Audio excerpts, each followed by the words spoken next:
ओम श्री परमात्मने नमः।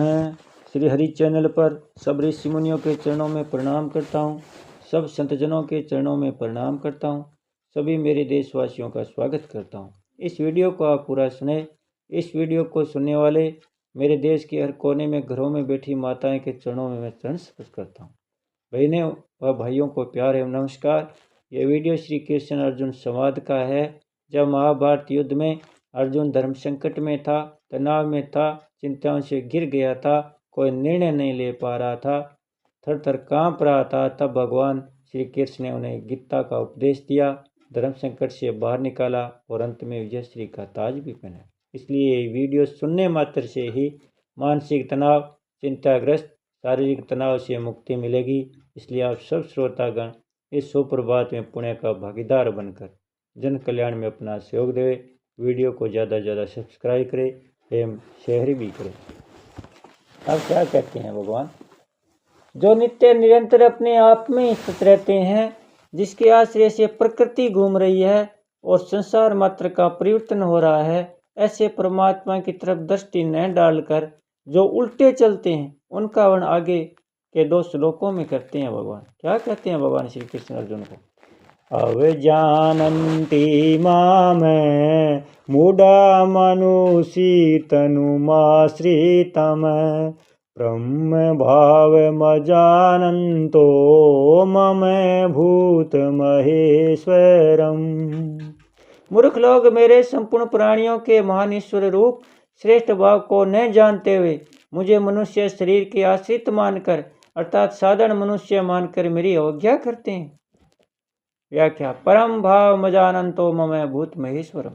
जिसकी सत्ता स्फूर्ति पाकर प्रकृति अनंत ब्रह्मांडों की रचना करती है, चराचर स्थावर जंगम प्राणियों को पैदा करती है, जो प्रकृति और उसके कार्य मात्र का संचालक, प्रवर्तक, शासक और संरक्षक है, जिसकी इच्छा के बिना वृक्ष का पत्ता भी नहीं हिलता। प्राणी अपने कर्मों के अनुसार जिन जिन लोकों में जाते हैं, उन लोकों में प्राणियों पर शासन करने वाला जितने देवता है, उनका भी जो ईश्वर मालिक है और जो सबको जानने वाला है, ऐसा वह मेरा भूत महेश्वर रूप सर्वोत्कृष्ट भाव स्वरूप है। परम भावम कहने का तात्पर्य है कि मेरे सर्वोत्कृष्ट प्रभाव को अर्थात करने में, न करने में, उल्ट फेर करने में जो सर्वथा स्वतंत्र है, जो कर्म, क्लेश, विपाक आदि किसी भी विकार से कभी आबद्ध नहीं है, जो अक्षर से अतीत और अक्षर से भी उत्तम है, तथा वेदों और शास्त्रों में पुरुषोत्तम नाम से प्रसिद्ध है। गीता 15वें अध्याय का 18वां श्लोक। ऐसे मेरे परम भाव को मूढ़ लोग नहीं जानते, इसी से वे मेरे को मनुष्य जैसा मानकर मेरी अवज्ञा करते हैं। मानुषी तनुमाश्रितम। भगवान को मनुष्य मानना क्या है?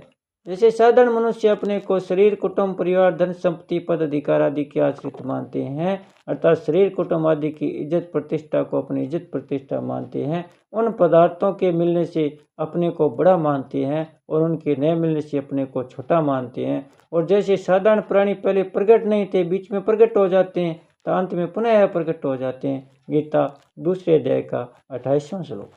ऐसे वे मेरे को साधारण मनुष्य मानते हैं, वे मेरे को मनुष्य शरीर के परवश मानते हैं, अर्थात जैसे साधारण मनुष्य होते हैं, ऐसे ही साधारण मनुष्य कृष्ण है ऐसा मानते हैं। भगवान शरीर के आश्रित नहीं होते। शरीर के आश्रित तो वे ही होते हैं जिन्हें कर्म फल भोग के लिए पूर्वकृत कर्मों के अनुसार शरीर मिलता है, परंतु भगवान का मानवीय शरीर कर्मजन्य नहीं होता। वे अपनी इच्छा से ही प्रकट होते हैं। इच्छा है तो तव पुरुष है। श्रीमद् भागवत गीता में 10वें अध्याय का 33वां और 35वां श्लोक। और स्वतंत्रता पूर्वक मत्स्य, कच्छप, राय आदि अवतार लेते हैं, इसलिए उनको न तो कर्म बंधन होता है और न वे शरीर के आश्रित होते हैं, परंतु शरीर उनके आश्रित होता है। प्रकृति स्वाम दिष्टाय संभवामी। गीता में 4 अध्याय का 6वां श्लोक। अर्थात वे प्रकृति को अधिकृत करके प्रकट होते हैं। तात्पर्य हुआ कि सामान्य प्राणी तो प्रकृति के प्रवेश होकर जन्म लेते हैं तथा प्रकृति का आश्रय तो खरी कर्म करते हैं, पर भगवान स्वेच्छा से स्वतंत्रता से अवतार लेते हैं और प्रकृति भी उनकी अध्यक्षता में काम करती है। मूढ़ लोग मेरे अवतार के तत्व को न जगाकर मेरे को मनुष्य शरीर के आश्रित शरण मानते हैं, अर्थात उनको होना तो चाहिए मेरी शरण, पर मानते हैं मेरे को मनुष्य शरीर के शरण। तो वे मेरे शरण कैसे होंगे? हो ही नहीं सकते।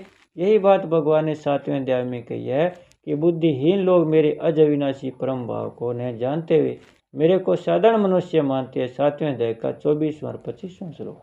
इसलिए वे मेरे शरण न होकर देवताओं के शरण होते हैं। 7वें अध्याय का 20वां श्लोक। अजानंती माँ में मूढ़ा, जिसकी अध्यक्षता में प्रकृति अनंत ब्रह्मांडों को उत्पन्न और लीन करती है, जिसकी सत्ता स्फूर्ति संसार में सब कुछ हो रहा है और जिसने कृपा करके अपनी प्राप्ति के लिए मनुष्य शरीर दिया है, ऐसे मुझ सत्य तत्वों की मूढ़ लोग अवहेलना करते हैं। वे मेरे को न मानकर उत्पत्ति विनाशशील पदार्थों को ही सत्य मानकर उनका संग्रह करके और भोग भोगने में लगे रहते हैं। यही मेरी अवज्ञा अवहेलना करना है। परिशिष्ट भाव है कि इस लोक में मनुष्य के प्रभाव का विशेष वर्णन हुआ है। भगवान से बड़ा कोई ईश्वर नहीं है।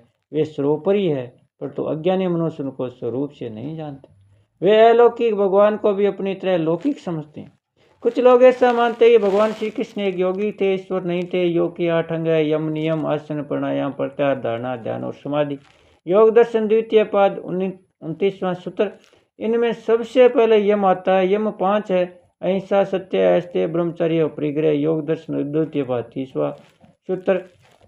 तो जो योगी होगा वह यम का पालन अवश्य करेगा, अर्थात वह सत्य ही बोलेगा। अगर वह असत्य बोलता है तो वह योगी नहीं हो सकता, क्योंकि उसने योग के पहले अंग यम का ही पालन नहीं किया। गीता में भगवान श्री कृष्ण ने जगह जगह अपने को ईश्वर कहा है। अतः अगर वे योगी है तो वे सत्य बोलते हैं, और अगर वे सत्य बोलते हैं तो वे समग्र ईश्वर है, यह मानना ही पड़ेगा।